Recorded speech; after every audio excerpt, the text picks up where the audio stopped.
More than 1,300 State Department employees are leaving work for the last time. They are the latest casualties in the Trump administration's dramatic restructuring of the federal workforce. So just this week, the Supreme Court ruled the president can move forward with these kinds of mass layoffs. Our Matt Gregory has been at the State Department complex all day as people cleaned out their offices. The mood in and around the State Department buildings, like the Harry Truman building here and the complexes around, in a word, devastating. I talked to dozens of current and now former State Department employees, some who were laid off as we were speaking to them, and they were either too afraid to speak on camera or too devastated by what had happened. But as the minutes ticked down to 5 o'clock, we started to see more and more of their colleagues showing up to give them support, and some local lawmakers. Now, one employee gave us a copy of the reduction in force, or RIF, email. You can see it right here. And I'm told these started going out around 9:30 in the morning. Slowly, they made their way through the departments.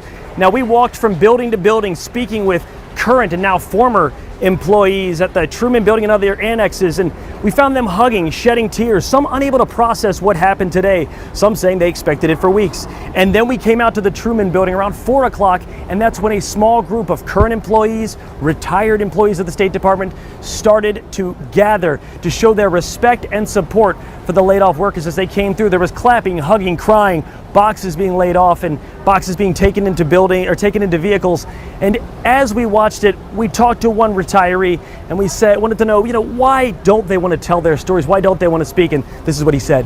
And being a retiree, I can speak now, but they're professionals, and ultimately, we support the policies of the administration.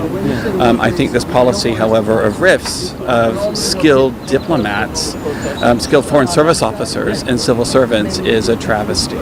Now, we also had local government officials showing up here. Maryland Senator Chris Van Hollen came to speak to the crowd. We also saw Virginia Congressman Suhas Subramanian coming here. And I said, what message do you want to give to these folks? And what are you going to do to stop these cuts? We're going to try. I can't do it myself, but putting on the pressure, making sure the stories are told about all the work that these folks do and how important it is and how it'll impact the American people. I think what we found is that when we put the pressure on, when we tell the stories, when we make the administration answer for things like this, they tend to back down. No doubt Subramaniam feels that these are cuts that we will see further down the line affecting America here and abroad.